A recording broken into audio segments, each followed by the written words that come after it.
ట్రంప్ని ఎలాగైనా సరే అధికారంలోకి రానియకుండా చూడటం కోసం ఒక గట్టి ప్రయత్నమే జరుగుతుంది. సోరోస్ టీం చాలా పకడ్బందీగానే చేసుకెళ్తుంది.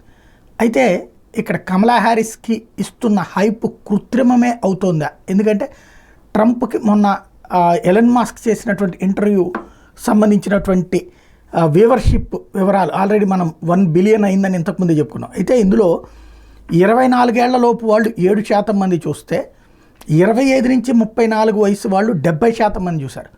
35 నుండి 44 వయసు వాళ్ళు 17% మంది చూశారు.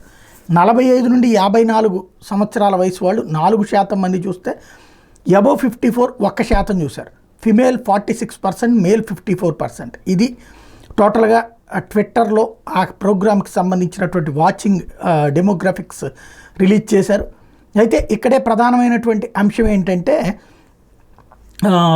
ఎక్కడైతే ప్రాబ్లం ఉందో ఆ ప్రాబ్లం సొల్యూషన్ అన్నటువంటిది ఇక్కడ కీలకమైనటువంటి అంశం అవుతుంది. ఏది ట్రంప్కి ఇప్పటిదాకా లేనటువంటి మద్దతు ఇప్పుడు ఎలన్ మస్క్తో స్పష్టంగా కనబడుతుంది. మరి అది సక్సెస్ అవుతుందా లేదో చూడాలి.